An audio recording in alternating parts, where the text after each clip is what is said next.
بسم اللہ الرحمن الرحیم۔ حدیث نمبر 208 اور حدیث نمبر 209، پہلی صف کی فضیلت۔ حضرت سیدنا ابو ہریرہ رضی اللہ تعالیٰ عنہ بیان کرتے ہیں، نبی اکرم صلی اللہ علیہ وآلہ وصحبہ وسلم نے ارشاد فرمایا، مردوں کی صف میں بہترین صف ان کی سب سے پہلی صف ہے، سبحان اللہ، اور سب سے کم جو ہے وہ سب سے آخری ہے۔ 2 ہے تو دوسری، 3 ہے تو تیسری، 4 ہے تو چوتھی۔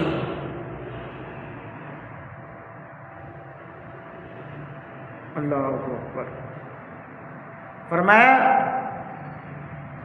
اور خواتین کی سب سے بہترین صف سب سے آخری والی ہے، اور سب سے کم صف سب سے پہلی ہے۔ حضرت سیدنا ابو ہریرہ رضی اللہ تعالیٰ عنہ کی اس حدیث سے جماعت کی اور صف اول کی فضیلت جو ہے وہ ظاہر ہو رہی ہے۔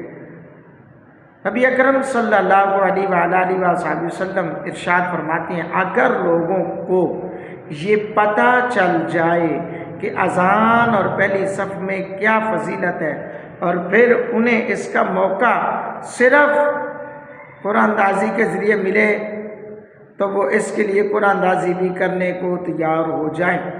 اگرچہ نماز کی پہلی صف کی اور اذان کی فضیلت کا بندے کو اندازہ ہو جائے تو سرکار کا فرمان ہے کہ لوگوں کا حالت یہ ہو جائے گی کہ وہ لڑائی شروع ہو جائے گی اور وہ قرآن اندازی کی نوبت آئے گی۔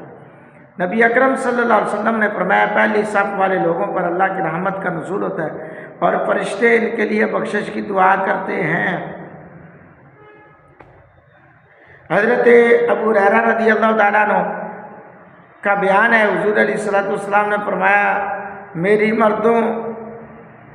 مردوں کی صف میں افضل پہلی صف ہے، اور کم درجے کی صف آخری صف ہے۔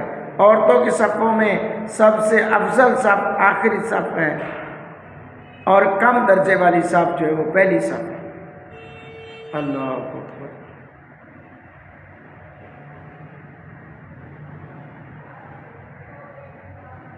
تو حضرات گرامی قدر، ہمیں کوشش کرنی چاہیے کہ نماز کی پابندی کریں، باجماعت نماز نہ کرنے کے عادی بنیں۔ انشاءاللہ اس کا بڑا فائدہ ہوگا۔ ایک تو جب جماعت کے ساتھ نماز پڑھتے ہیں، محلے میں آس پڑوس میں کوئی اگر نمازی بیمار ہو جاتا تو اس کی بیمار پرسی کے لوگ جاتے تھے۔ آج ہم حالات ایسے آ گئے، مصروفیات اتنی ہو گئی کہ ہمارے پاس آج وقت کے ساتھ نماز پڑھنے کی گنجائش نہیں ہے۔ باجماعت پڑھنے کے لیے تو بڑا کوشش کرنی پڑتی ہے۔ اللہ پاک ہم سب کا حامی و ناصر، ہم سب کو 5 گانہ نماز باجماعت کرنے کی توفیق عطا فرمائے، آمین۔